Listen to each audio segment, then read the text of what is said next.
جن کا نام نجد ہے، اور اس جگہ کو آج ریاض کہتے ہیں، جو عرب کی راجدھانی ہے۔ جدہ کے پاس جو ریاض ہے وہ عرب کی جو راجدھانی ہے، اس کا نام آپ حدیثوں میں ڈھونڈیں گے تو نجد کے نام سے آتا ہے۔ پہلے آبادی نہیں تھی، ایک چکر میدان تھا۔ مثال کے طور پر اگر ہم یہ مکہ مسجد کا 10 سال پیچھے لے لیں، یہ پورا بند پڑا ہوا تھا، ایک خالی جگہ تھی، آنے سے بھی لوگ ڈرتے تھے۔ تو ایسے ہی وہ نجد کی جو جگہ تھی، وہ میدان تھا، بالکل جنگلوں سے پورا، اور ہر طرح کے جانور، ہر طرح کے اژدہا، سانپ بچھو اس کے اندر رہتے تھے، اور بڑے بڑے جنات اس جنگل کے اندر رہتے تھے۔ تو اس عرب کے اندر ایک آدمی تھا جن کا نام عاطف تھا۔ ان کا بہت بڑا اونٹوں کا کاروبار تھا، 100 اونٹ ان کے تھے، 100 اونٹ روزانہ ان کے شہر سے نکل کر نجد کی جنگل میں چرتا تھا۔ نجد کی جنگل میں روزانہ چرنے کے لیے وہ اونٹ جایا کرتے تھے، اور دن بھر چرتے تھے، شام میں پھر واپس وہ اونٹ گھر آ جاتے تھے۔ ایک دن کیا ہوا، ابن عاطف کو معلوم ہوا کہ آج میرے اونٹ جنگل کے اندر بچھڑ گئے، سارے اونٹ گم ہو گئے، اور شام کا وقت ہوا، اونٹ آیا نہیں۔ چنانچہ وہ فوراً گھر سے نکلا اور اکیلا اپنے اونٹ کو ڈھونڈنے کے لیے نکل گئے۔ ڈھونڈتے ڈھونڈتے جنگل کے بیچوں بیچ پہنچ گئے، تو کہیں 10 اونٹ ملے، کہیں 20 اونٹ ملے، ایسے کرتے کرتے سارے 100 کے 100 اونٹ ان کو مل گئے۔ لیکن رات کتنا ہو چکے تھے، اونٹ کو ڈھونڈتے ڈھونڈتے 12 بج چکے تھے، آدھی رات گزر چکی تھی۔ اب انہوں نے سوچا کہ اگر اس رات کے اندر میں سفر کرتا ہوں، اپنے اونٹوں کو لے کر شہر جاتا ہوں، تو راستے میں چاہے تو ڈکیتوں کے ذریعے سے میں مارا جاؤں، لوٹا جاؤں، یا پھر اس جنگل کے اندر جو جنات ہے وہ مجھے ختم کر دے۔ تو زمانے جاہلیت کے اندر ایک رواج تھا کہ اگر آدمی کہیں میدان میں یا جنگل میں پھنس جاتے تھے تو 3 مرتبہ ایک اعلان لگاتے تھے کہ اس جنگل کے جو سب سے بڑے جنات ہیں، اس جنگل کے اندر جو سب سے بڑے جنات جو نگرانی کرتے ہیں، میں اس کو اپنے آپ کو پناہ میں دیتا ہوں، ان کی پناہ میں آنا چاہتا ہوں، میں اپنے آپ کو اس جنات کے سپرد کرتا ہوں۔ چنانچہ ابن عاطف نے 3 مرتبہ کہا کہ اے جنگل کے جنات، اے جنگل کے جناتوں کے سردار، میں اپنے آپ کو تیری حفاظت میں دیتا ہوں، میں اپنے آپ کو تیری حفاظت میں دیتا ہوں، آج کی رات میری حفاظت فرما لے۔ کیا فرمایا کہ اے جنگل کے جناتوں کے سردار، آج رات میں تیری حفاظت میں دیتا ہوں، جس کو عربی میں کہتا ہے اعوذ بعزیز من هذا الوادی من الجن، اعوذ بعزیز من هذا الوادی من الجن، کہ اس جنگل کے جو سب سے بڑے جنات ہیں، جو جناتوں کا سردار ہے، میں اپنے آپ کو ان کے سپرد کرتا ہوں۔ چنانچہ بھی ان کا یہ الفاظ کہنا ہی تھا کہ جنگل کا بڑا جنات آ گیا ان کے سامنے، گردن اٹھا کر کے دیکھا تو ان کی پگڑی نیچے گر گئی، اتنے لمبے چمڑے جنات ان کے سامنے۔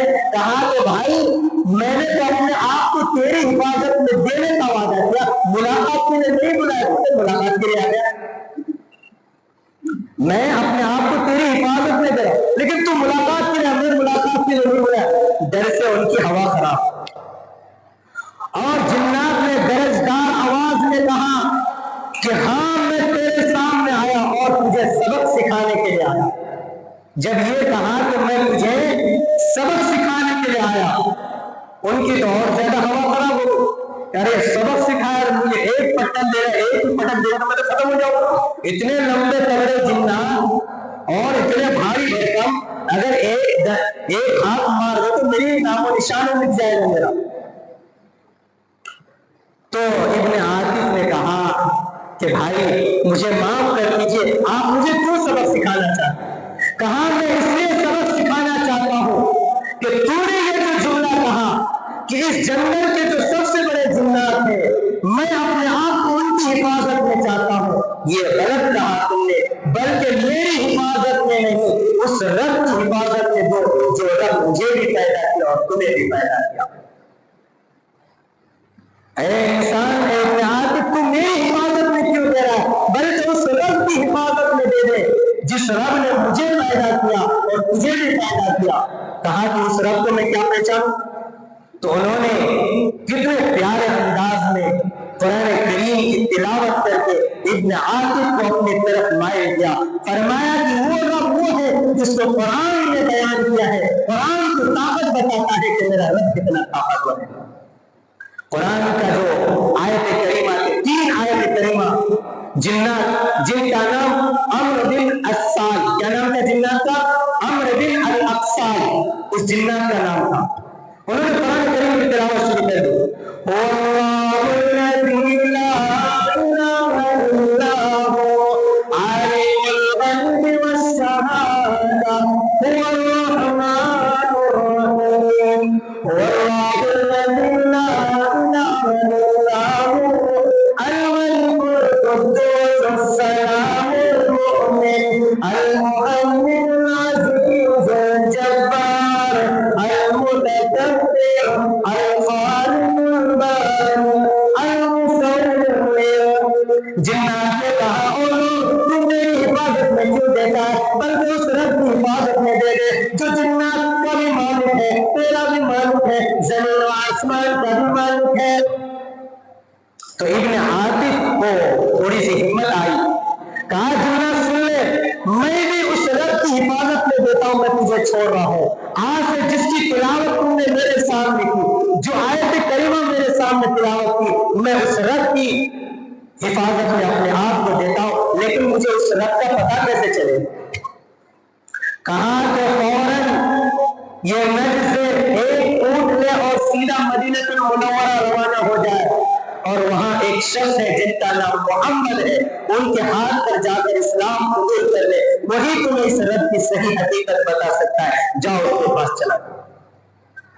تو ابن عاطف نے کہا یہ میرے 100 اونٹ جو ہے بڑی مشکل سے میں نے ڈھونڈ کر نکالا، پہلے میں صبح کو گھر پہنچا دوں، پھر میں صبح کو نکل جاؤں گا۔ کہا کہ خبردار، چپ چاپ نکل جائے لے کر، تو جنات اونٹوں کی فکر نہ کر، اس تمام اونٹوں کو میں تمہارے بخیر وہاں پہ تیرے گھر کے اندر چند منٹوں میں پہنچا دوں گا۔ اور سن، تو یہ جو کہہ رہا ہے کہ میں صبح جاؤں گا، تمہیں معلوم ہے کہ تو صبح تک زندہ رہے گا؟ اگر صبح سے پہلے، ایمان لانے سے پہلے، اس محمد کے ہاتھ میں بیعت کرنے سے پہلے اگر تیری موت آ گئی تو سیدھا جہنم میں جائے گا۔ اس لیے ابھی اسی وقت اس جنگل سے ایک اونٹ لے اور سیدھا مدینے کی طرف روانہ ہو جائے۔ چنانچہ وہ وہاں سے روانہ ہو گئے اور جنات نے چند منٹوں میں وہ نجد لے کر مکہ المکرمہ جو شہر تھا عرب کا، وہاں پہنچا دیا اس کو اپنے تمام لوگوں۔ یہ جب پہنچے تو جمعے کا دن تھا، اللہ کے نبی صلی اللہ علیہ وسلم جمعے کی نماز پڑھا کر فارغ ہوئے، تو یہ پہلی مرتبہ مدینہ گئے تھے، اور مدینہ کو پہلے یثرب کے نام سے جانتے تھے۔ اصل نام مدینہ کا یثرب ہے، ہمارے نبی نے اس کو نام دیا مدینہ المنورہ۔ پہلی مرتبہ گئے تھے، کبھی مدینہ کے اندر کسی کو پہچانتے نہیں تھے۔ اللہ کے نبی جمعے سے فارغ ہوئے، سارے صحابہ مسجد میں بیٹھے، یہ مسجد کے کنارے اونٹ لے کر ایک کنارے پر کھڑے ہوئے۔ اللہ کے نبی نے ایک صحابی کو بھیجا کہ جاؤ بنا کنارے میں ایک شخص ہے، ایک اونٹ لے کر کھڑا ہے جن کا نام ابن عاطف ہے، ان کو میرے پاس لے کر آؤ۔ چنانچہ حضرت ابو ذر غفاری رضی اللہ تعالیٰ عنہ آئے، مسجد نبوی سے باہر نکلے، دیکھا کہ ایک آدمی کنارے پر کھڑے ہیں، کہا کہ بھائی آپ کو اللہ کے نبی مسجد کے اندر بلا رہے، آپ کا نام ہی کیا ابن عاطف ہے؟ کہا میرا ہی نام ہے، لیکن تجھے کیسے معلوم؟ کہا کہ مجھے معلوم نہیں نا، میں تجھے پہچانتا ہوں، لیکن اللہ کے نبی جو مسجد میں بیٹھے ہوئے انہوں نے تیرا نام لے کر مجھے کہا، اس لیے میں تیرا نام جانتا ہوں، ورنہ مجھے تیرا نام معلوم نہیں۔ یہ کون کرے؟ حضرت ابو ذر غفاری رضی اللہ تعالیٰ عنہ۔ چنانچہ اللہ کے نبی صلی اللہ علیہ وسلم کے پاس مسجد کے اندر داخل ہوئے، میرے نبی صلی اللہ علیہ وسلم نے فوراً کہا آ جا ابن عاطف، تو اکیلا وہ شخص ہے جس کو میری امت کے انسانوں نے نہیں بلکہ جناتوں نے ہدایت دی ہے، اور جناتوں کے ذریعے سے تجھے ہدایت ملی ہے۔ اور سن لے، تو پریشان نہ ہو، تیرے جو سارے 100 اونٹ تھے